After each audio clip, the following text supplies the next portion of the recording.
Trooper nakaslem jong unausan Hima. Director General of Military Operation Lieutenant General Rajiv Ghai hakajingalang batkila pathai kubor hakabayde berka operation sendur ulai thu bakladan hadu khandai tili ki jaka basong ki LEHNOH ki bala PYNSHISHA da ki TNAT Intelligence Agency ba phero jongka India katu katni nakini kidan ka POJK lani Pakistan occupied Kashmir kat baki weipat kidan haka jilla Punjab jongka Pakistan Sho ulai thu baki jaka ki badan ki LEHNOH kum kamurik kabalong kaktem jong ki kinhun LEHNOH lashka I Taiba kalapan mi ishibun ki breo ki bala tepat ba kumu Ajmal Kasap but David Headley. There were 9 camps that you are now all familiar with, which were confirmed by our various intelligence agencies to be inhabited. Some of these were in POJK,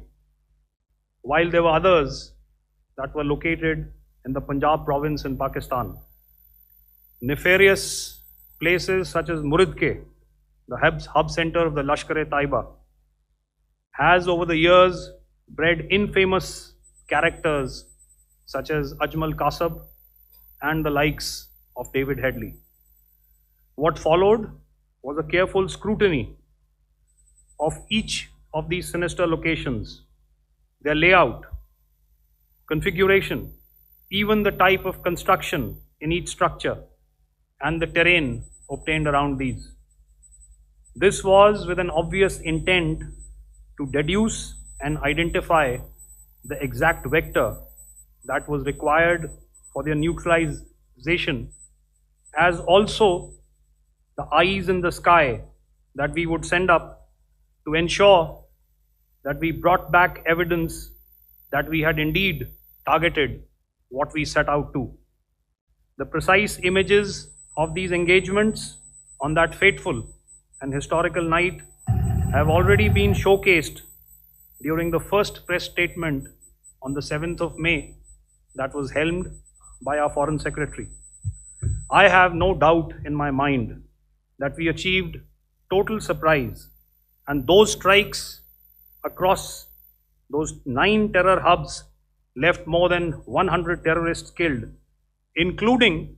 high-value targets such as Yusuf Azhar, Abdul Malik Rauf, and Mudassir Ahmed that were involved in the hijack of IC-814 and the Pulwama blast.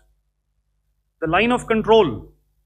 was also violated soon after by Pakistan, and the erratic and rattled response of our enemy was apparent from the number of civilians, inhabited villages, and religious sites such as Gurudwaras